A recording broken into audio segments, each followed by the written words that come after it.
live now, Erica. Go for it. No? You're making all that noise for the last 5 minutes, hurrying me up. Now we're live, you're ignoring me. Need a bit of a scratch there. Hello and welcome to this live video. We will be doing Stave 4 of A Christmas Carol very soon. I don't know if you can hear my washing machine's going in the background, so I'm just going to go and turn it off in a second because it's about finished. Erica's having a little bit of a clean. If you're watching this on the replay and you want to jump straight to the story, fast forward about 5 minutes because we're just going to give time for people to join us live.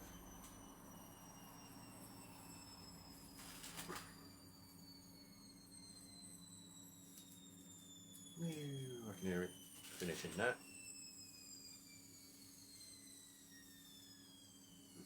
If you are joining us live, do send us some thumbs or hearts to let us know you're here, or leave a message. Ask a few questions because I'll answer them before we start the reading. We'll just get going and try to focus on the text. But occasionally I will look up at the screen.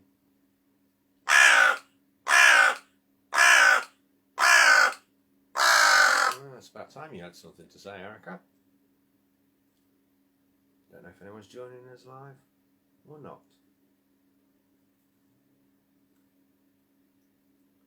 Oh, someone's joining us now. I hope I'm broadcasting on the right page again. Hello, if you're just joining us live, give us a thumbs up. Say hello to Erica. I'm just going to turn my washing machine on.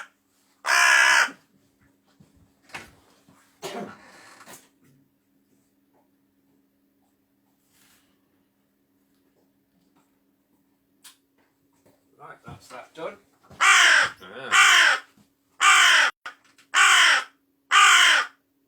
Yes, we'll get on with it in a minute. Got a captive audience tonight. Can I turn the tripod? Yeah. Wolf and the Black Flash are joining us. Whereas last night they were up to no good in the kitchen. Not sure what they were doing. Okay, let's get back to the main star. Erica.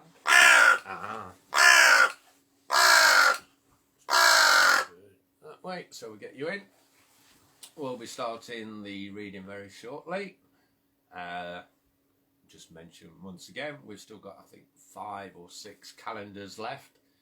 Erica's 2021 calendars, which I have behind me. Yeah, I'll show one.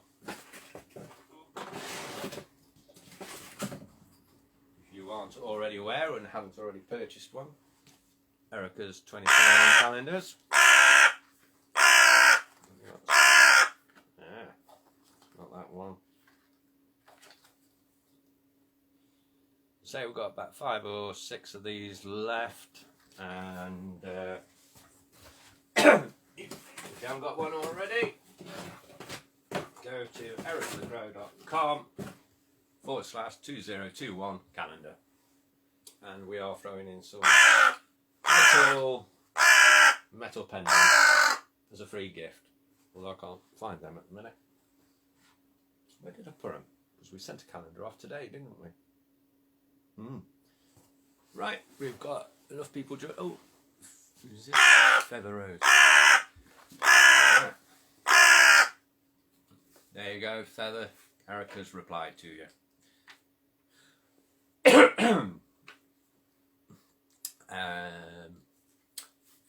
Right, I think we're ready to start, aren't we? Okay, you ready? Yeah. The wolf's paying attention. The Black Flash is nonchalant, but that's cat life, isn't it? As I say, I'll be concentrating on the text now, so if there's any messages coming up, we may have somebody able to reply via the typed word. Yeah, that's what I'm looking for. We may not. But if not, and there's any questions, I'll answer them at the end if I see them, or after we've finished the broadcast.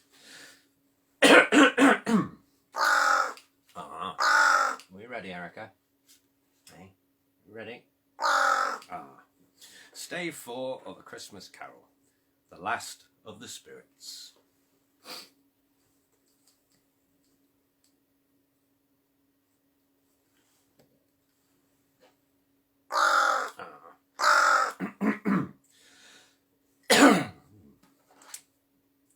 The phantom slowly, gravely, silently approached.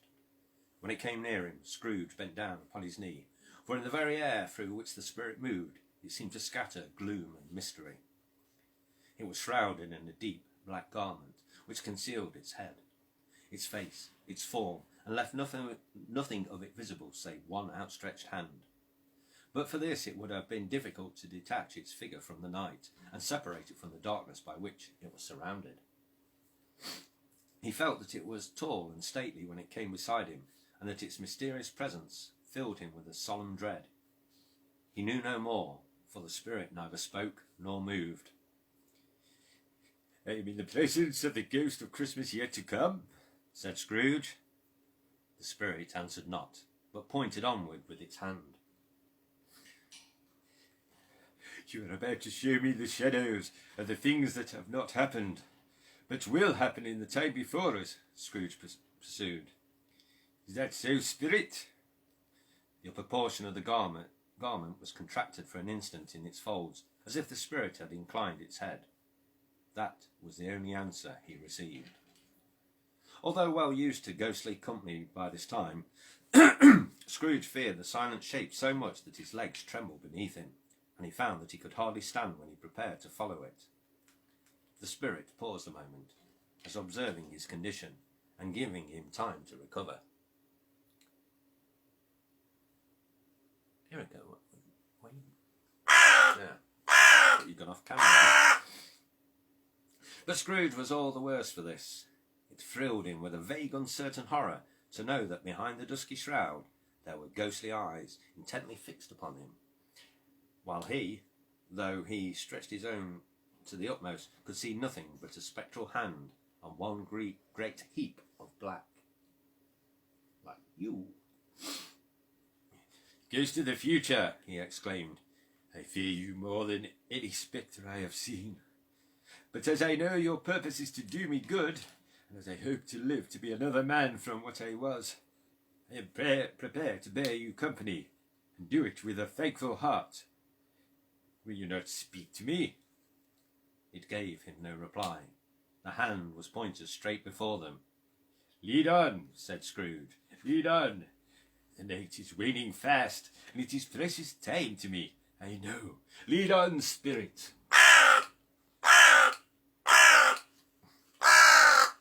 The phantom moved away as it had come towards him. Scrooge followed in the shadow of its dress, which bore him up, he thought, and carried him along. They scarcely seemed to enter the city, for the city rather seemed to spring up about them and encompass them of its own act. But there they were, in the heart of it, on change amongst the merchants, who hurried up and down and chinked the money in their pockets, and conversed in groups and looked at their watches, and trifled thoughtfully with their great gold seals and so forth, as Scrooge had seen them often. The spirit stopped beside one little knot of businessmen. Observing that the hand was pointed to them, Scrooge advanced to listen to their talk. "No," said a great fat man with a monstrous chin. "I don't know much about it, either way. All I know is dead." "When did he die?" inquired another. "Last night, I believe." "Why, what..." "Why, what was the matter with him?" asked a third, taking a vast quantity of snuff out of a large snuff box. "I thought he'd never die." "God knows," said the first with a yawn.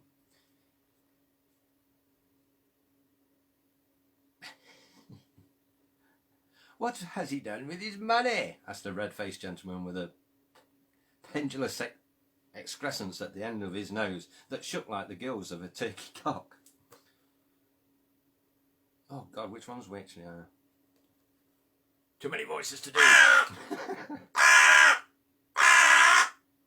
I haven't heard, said the man with the large chin, yawning again. Left it to his company, perhaps. He hasn't left it to me, that's all I know. This pleasantry was received with a general laugh.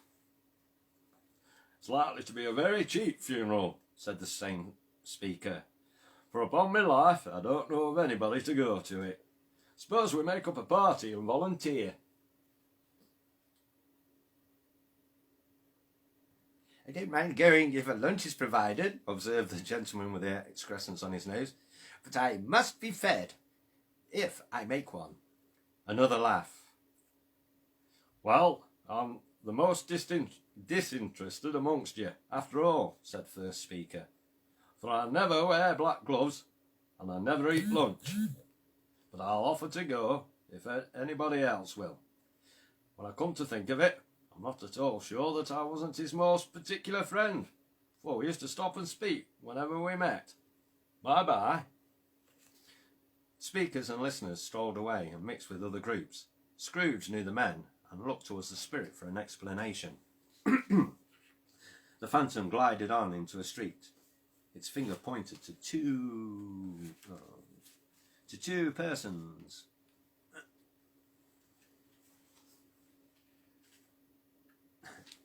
Okay. Its finger pointed to two persons meeting. Yes, I know. I saw the first word, but not the second. Okay, well, another pause. Hi, Kirsty. Hi, Brenda. Got your calendar? Cool. They are cool, aren't they? They're awesome. He knew these... Oh, Scrooge listened again, thinking that the explanation might lie here. He knew these men also perfectly. They were men of business, very wealthy and of great importance. He had made a point always of standing well in their esteem, in a business point of view, that is, strictly in a business point of view. How are you? Said one. How are you? Returned the other. Well, said the first, old Scratch has got his own at last, he. I'm told, returned the second. Cold, isn't it? Seasonable. Hang on. Seasonable for Christmas time. You're not a skater, I suppose. No, something else to think of. Good morning. Not another word. That was their meeting, their conversation, and their parting. Yeah, I'm glad too. Trying to remember which one's which. Scrooge was at first inclined to be surprised that the spirit should attach importance to conversations apparently so trivial, but feeling assured that they must have some hidden purpose, he set himself to consider what it was likely to be. They could scarcely be supposed to have any bearing on the death of Jacob, his old partner, for that was the past, and this ghost province was the future. Nor could he think of anyone immediately connected with himself, to whom he could apply them. But nothing doubting that to whomsoever they applied, they had some latent moral for his own improvement. He resolved to treasure up every word he heard, and everything he saw, and especially to observe the shadow of himself when it appeared. For he had an expectation that the conduct of his future self would give him the clue he missed, and would render the solution of these riddles easy.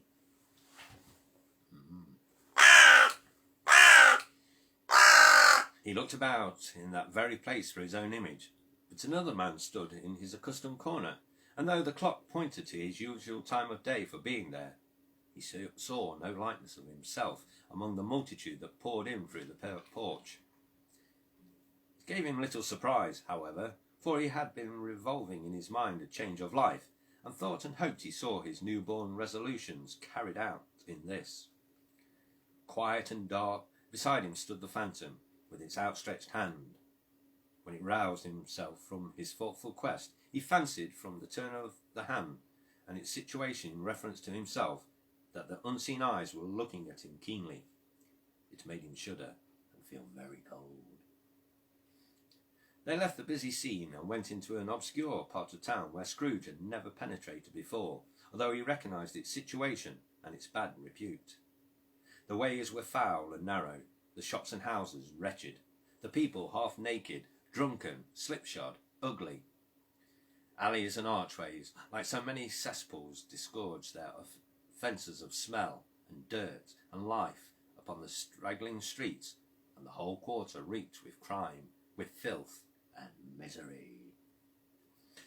Far in this den of infamous resort there was a low-browed, beetling shop below a penthouse roof, where iron, old rags, bottles, bones, and greasy offal were bought. Upon the floor within were piled up heaps of rusty keys, nails, chains, hinges, files, scales, weights, and refuse iron of all kinds. Secrets that few would like to scrutinise were bred and hidden in mountains of unseemly rags, masses of corrupted fat, and sepulchres of bone. Sitting in among the wares he dealt in by a charcoal stove, made of old bricks, was a grey-haired rascal, nearly 70 years of age, who had screened himself from the cold air without by a frowsy curtaining of miscellaneous tatters hung upon a line, and smoked his pipe in all the luxury of calm retirement. Scrooge and the Phantom came into the presence of this man, just as a woman with a heavy bundle slunk into the shop. Yes, I've got to do a little woman's voice. But she had scarcely entered when another woman, 2 women, similarly laden, came in too, and she was closely followed by a man in faded black, who was no less startled by the sight of them than they had been upon the recognition of each other. After a short period of blank astonishment in which the old man with a pipe had joined them, they all three burst into a laugh. I've got to do a sad voice for me.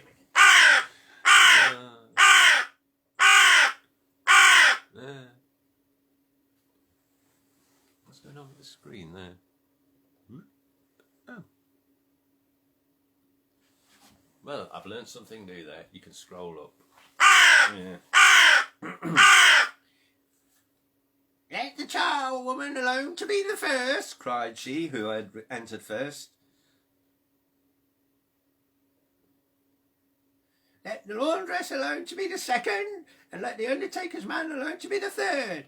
Look here, old Joe, here's a chance if we haven't all three met here without meaning it. You shouldn't have met in a better place, said old Joe, removing his pipe from his mouth. Come into the parlour. You were made. Hang on. You were made free of it long ago, you know, and the other two ain't strangers. Stop till I shut the door of the shop.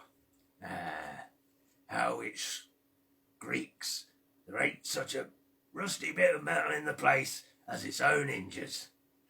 I believe, and I'm sure there's no such old bones here as mine.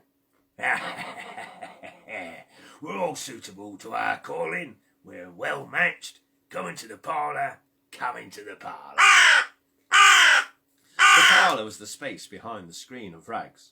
The old man raked the fire together with an old stair rod, and having trimmed his smoky lamp, for it was night, with the stem of his pipe, put it in his mouth again.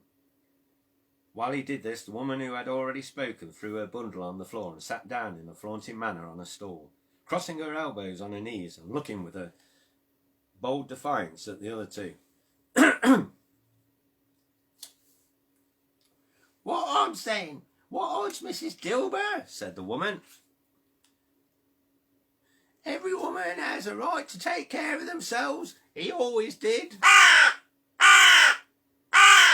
That's true indeed, said the laundress. No man more so.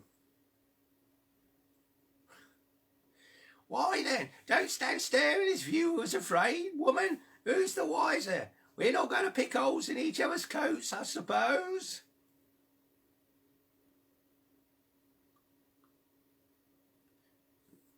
I can't do two voices at the same time. No indeed, said Mrs. Dilber and the man together. We should hope not. Very well then, cried the woman. That's enough. Who's the worse for the loss of a few things like these? Not a dead man, I suppose. No, indeed, said Mrs. Dilber, laughing. If he wanted to keep him after he was dead, wicked old screw, pursued the woman, why wasn't he natural in his lifetime? If he had been, he'd have had somebody to look after him when he was struck with death, instead of lying gasping out his last air alone by himself. It's the truest word that ever spoke, said Mrs. Dilber. It's a judgment on him.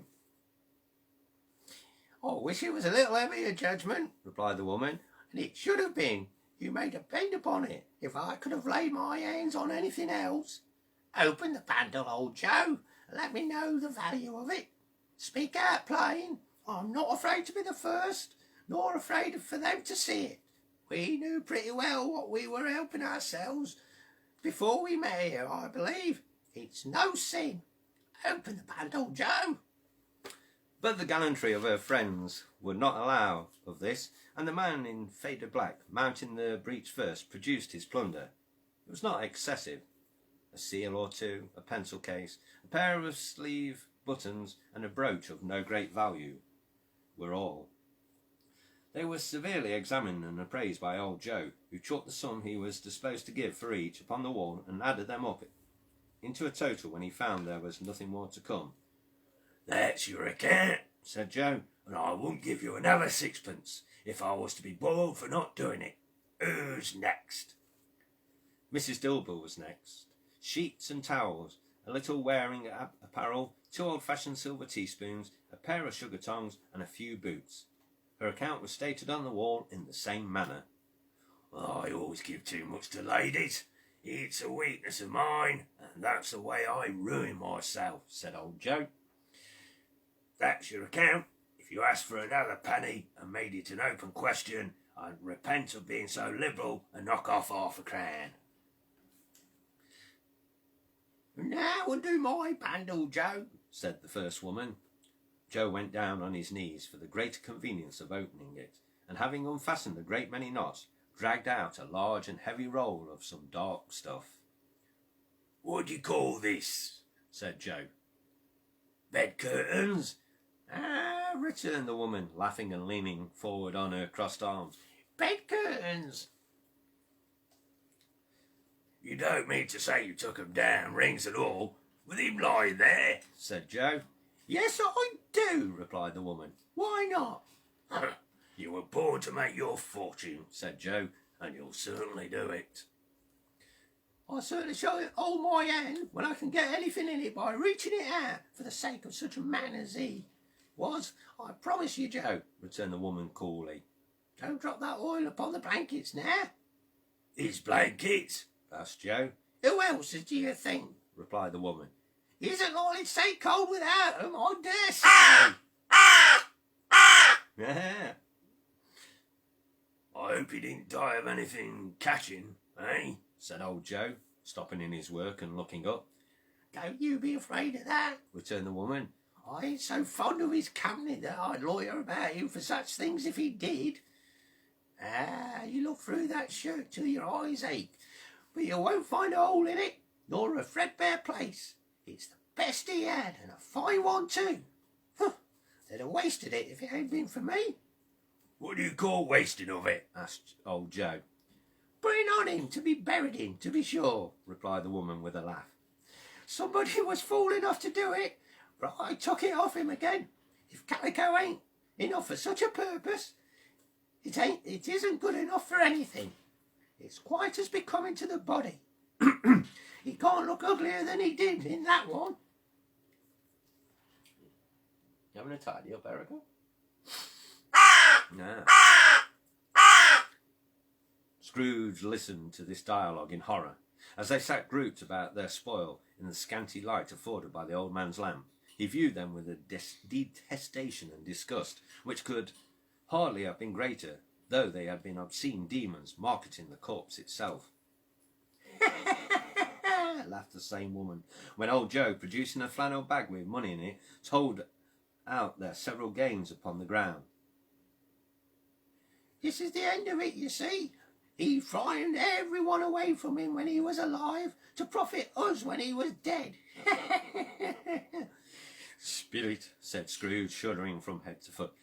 I see. The case of this unhappy man might be my own. My life tends that way now. Merciful heaven, what is this? He recalled in terror, for the scene had changed, and now he almost touched a bed, a bare, uncurtained bed, on which, beneath a ragged sheet, there lay a something covered up, which, though it was dumb, announced itself in awful language. The room was very dark, too dark to be observed with any accuracy, though Scrooge glanced round it in obedience to a secret impulse, anxious to know what kind of room it was. A pale light, rising in the outer air, fell straight upon the bed, and on it, plundered and bereft, unwatched, unwept, uncared for, was the body of this man. Scrooge glanced towards the phantom. His steady hand was pointed to the head. The cover was so carelessly adjusted that the slightest raising of it, the motion of a finger upon Scrooge's part, would have disclosed the face. He thought of it, felt how easy it would be to do, and longed to do it, but had no more power to withdraw the veil than to dismiss the spectre at his side. O cold, cold, rigid, dreadful death, set upon thine altar here, and dress it with such terrors as thou hast as thy command, for this is thy dominion. But of the love, revered and honoured head, thou canst not turn one hair to thy dread purpose, or make one feature odious. It is not that the hand is heavy and will fall down when released. It is not that the heart and pulse are still, but that the hand was open, generous and true, the heart brave, warm and tender, and the pulse a man's. Strike, shadow, strike, and see his good deeds springing from the wound, to sow the world with life immortal. No voice pronounced these words in Scrooge's ears, and yet he heard them when he looked upon the bed. He thought, if this man could be raised up now, what would be his foremost thoughts? Avarice, hard dealing, griping cares? They have brought him to a rich end, truly. He lay in the dark empty house, with not a man, a woman, or a child to say that he was kind to me in this or that, and for the memory of one kind word I will be kind to him. A cat was tearing at the door, and there was a sound of gnawing rats beneath the hearthstone. What they wanted in the room of death, and why they were so restless and disturbed, Scrooge did not dare to think. Spirit, he said, this is a fearful place. In leaving it, I shall not leave its lesson. Trust me. Let us go. Still the ghost pointed with an unmoved finger to the head. I understand you, Scrooge returned, and I would do it if I could. But I have not the power, Spirit. I have not the power. Again it seemed to look upon him. If there is any person in the town who feels emotion caused by this man's death, said Scrooge, quite agonized, show that person to me. Spirit, I beseech you. The phantom spread its dark robe before him for a moment, like a wing, and withdrawing it, revealed a room by daylight, where a mother and her children were. She was expecting someone, and with anxious eagerness, for she walked up and down the room, started at every sound, looked out from the window, glanced at the clock, tried, but in vain, to work with her needle, and could hardly bear the voices of the children in their play. At length the long-expected knock was heard. She hurried to the door and met her husband, a man whose face was careworn and depressed, though he was young. There was a remarkable expression in it now, a kind of serious delight of which he felt ashamed, and which he struggled to repress. He sat down to dinner. He sat down to the dinner that had been hoarding for him by the fire, and when she asked him faintly what news, which was not until after a long silence, he appeared embarrassed how to answer. Is it good, she said, or bad? To help him. Bad, he answered. We are quite. Oh God, how did I do Mrs. Cratchit yesterday? Cockney, wasn't it? We are quite ruined. No, There is hope yet, Caroline. If he relents, she said, amazed. There is. Nothing is past hope if such a miracle has happened. He is past relenting, said her husband. He is dead. She was a mild and patient creature, if her face spoke truth, but she was thankful in her soul to hear it, and she said so with clasped hands. She prayed forgiveness for the next moment, and was sorry, but the first was the emotion of her heart.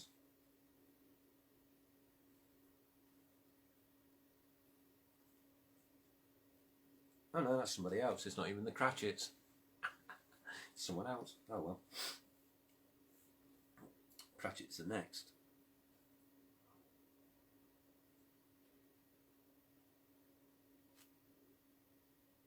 Now, where are we? I've lost it now.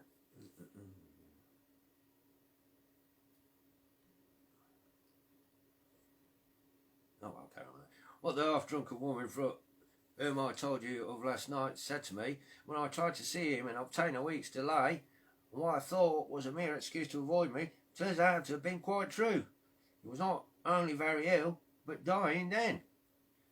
To whom will our debt be transferred? I don't know, but before the time we shall be ready with the money, and even though we were not, it will be a bad fortune indeed to find so merciless a creditor in his successor. We may sleep tonight with light hearts, Caroline. Yes, soften it as they would, their hearts were lighter. The children's faces, hushed and clustered round to hear what they so little understood, were brighter, and it was a happier house for this man's death. The only emotion that the ghost could show him, caused by the event, was one of pleasure. Let me see some tenderness connected with a death, said Scrooge, or that dark chamber spirit which we left just now will be forever present to me. The ghost conducted him through several streets familiar to his feet, and as they went along, Scrooge looked here and there to find himself, but nowhere was to be seen.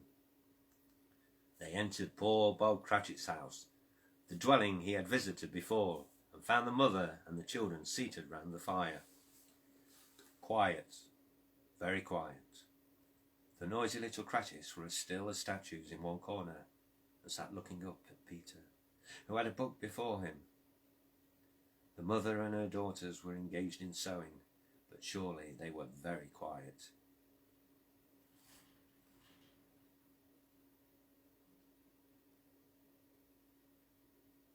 I don't know who's saying this here. And he took a child and set him in the midst of them. Where had Scrooge heard those words? He had not dreamed them. The boy must have read them out as he and the spirit crossed the threshold. Why did he not go on? The mother laid her work upon the table and put her hands up to her face. The colour hurts my eyes, she cried. The colour? Ah, poor Tiny Tim. They're better now again, said Cratchit's wife. It makes them weep by candlelight, and I wouldn't show weak eyes to your father when he comes home for the world. It must be near his time. Past it, rather, Peter answered, shutting up his book, but I think he has walked a little slower than he used. These few last evenings, mother. They were very quiet again, and at last she said, and in a steady, cheerful voice that only faltered once, I've known him walk with Tiny Tim upon his shoulder, very fast indeed. And so have I, cried Peter, often. And so have I, exclaimed another. So had all. Babe, you were so very light to carry, she resumed, intent upon her work. And his father loved him so much that it was no trouble. No trouble. And there is your father at the door. She hurried out to meet him, and little Bob in his comforter, he had need of it, poor fellow, came in.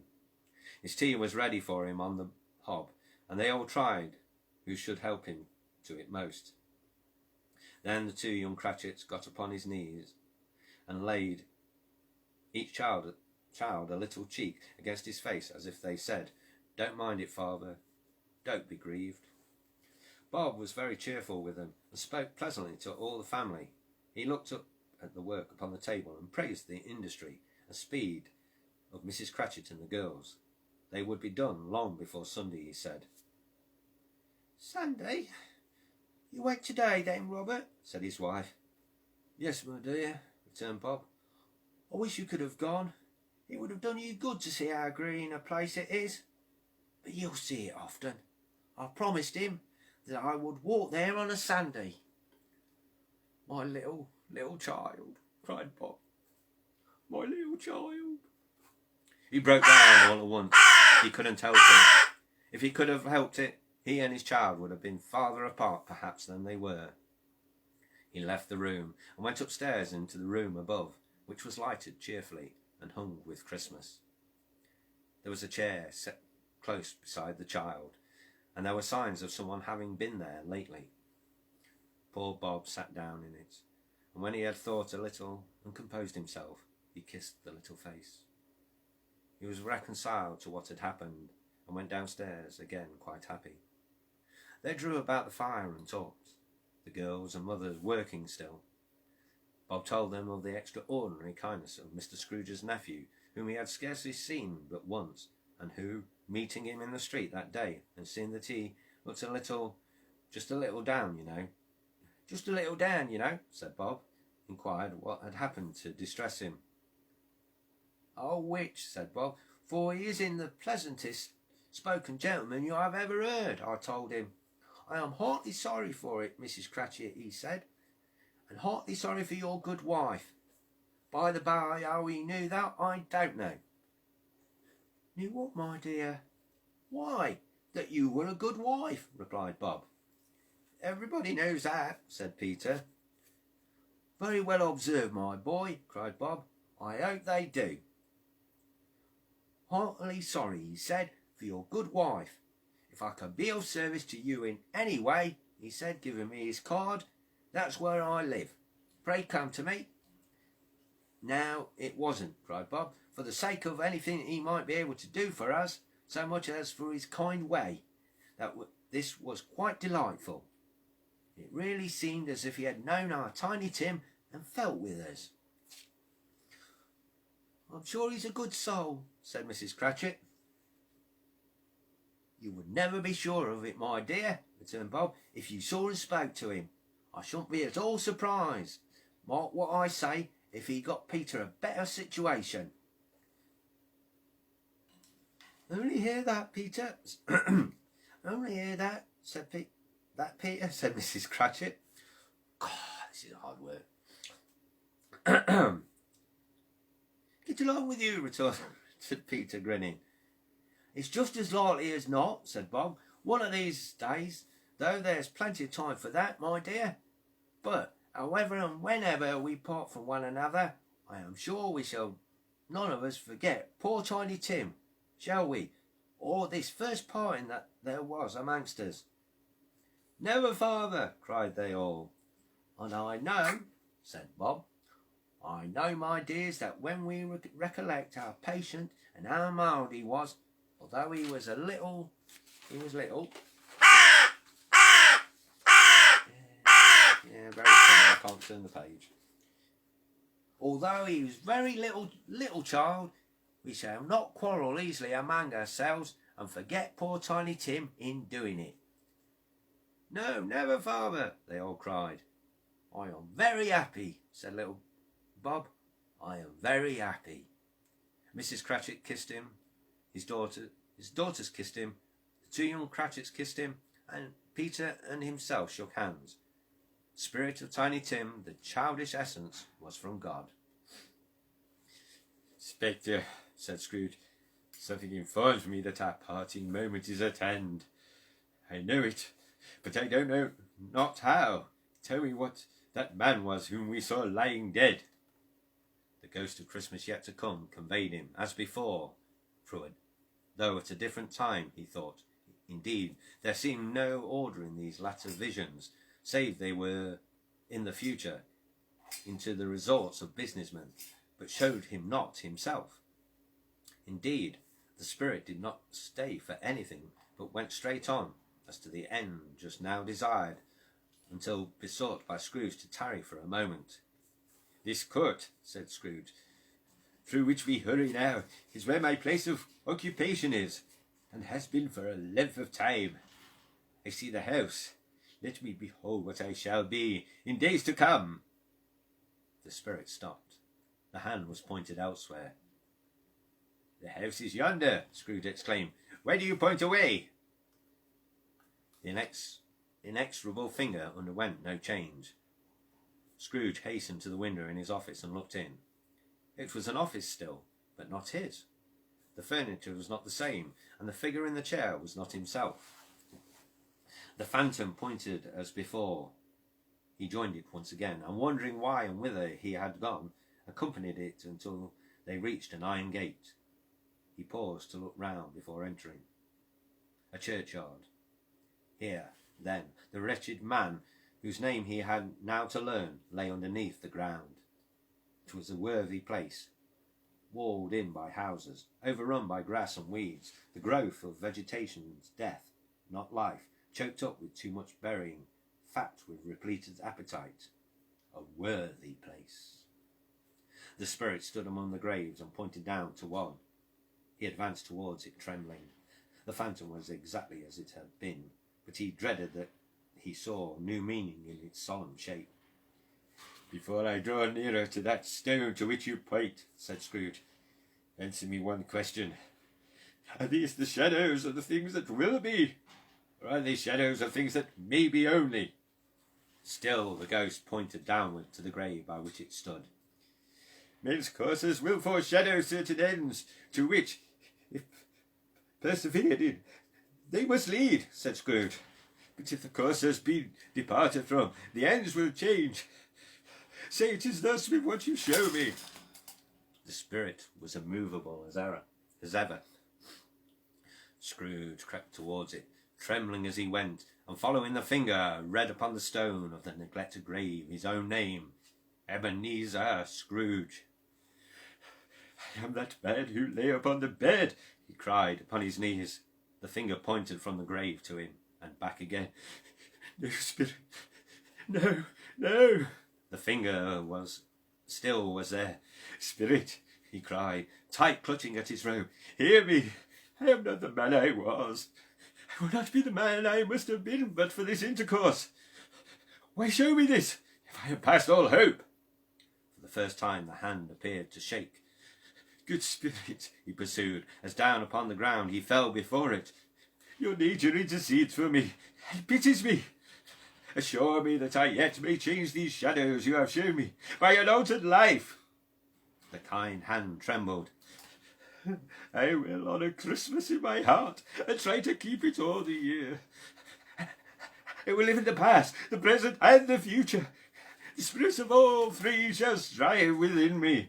I shall not shut out the lessons they teach. Oh, tell me I may smudge away the writing on this stone." In his agony, he caught the spectral hand. It seemed to free itself, but he was strong in his entreaty and detained it. The spirit, stronger yet, repulsed him. Holding up his hand in a last prayer to have his fate reversed, he saw an alteration in the phantom's hood and dress. It shrunk, collapsed, and dwindled down into a bedpost. And there's the end of Stave 4. Did you enjoy that, Erica? Good. I guess the wolf didn't, because he's buggered off. Black Flash is still down there. There we go. That's the end of Stave 4. Final Stave tomorrow night at same time, same place. Stave 5 of A Christmas Carol, 9 o'clock. Okay, we'll see if we can see any messages. Oh. Okay.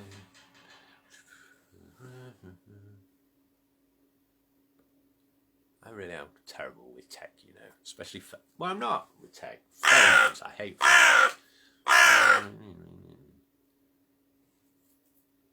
Oh, you want me to read something else? Well, I can't do much for that in a minute. I'll have to have a look at your messages when I get on my computer, I guess. Or at least when we finish this live. I hope you enjoyed that. Too many voices needed to be done in that one, that's for sure. Okay, what we got left? We've got obviously Scrooge. The woman will be in it possibly, so I've got to do that one again. I was quite happy with that one though. Bob Cratchit. Oh, the guy from the beginning, because he'll be coming for. He'll be giving him some money. Won't he? The nephew, the niece. Oh my God! We're gonna have lots of fun tomorrow with voices again, and see if I can remember who did what. That's it really. Anyone who's still with us at this point of the video and missed the beginning, we still have Erica the Crow and Co. calendars 2021 available, $12.99 including postage, which is UK only now. You get thrown in a little bonus of a little metal bird skull pendant. You can see that there's pictures of them on the page. $12.99. ericathecrow.com/2021 calendar. That's enough of seeing me. We will move round to Erica. It's kind of weird at the minute. There's something blocking the messages. Another message that says, "Nope, I didn't get it today." I don't know what that is. It's like a message on top of the messages. As I say, I'm more of a computer person than a phone person. So, we hope everyone's keeping safe during these crazy times. And we'll hand over to Erica for the final words. Erica?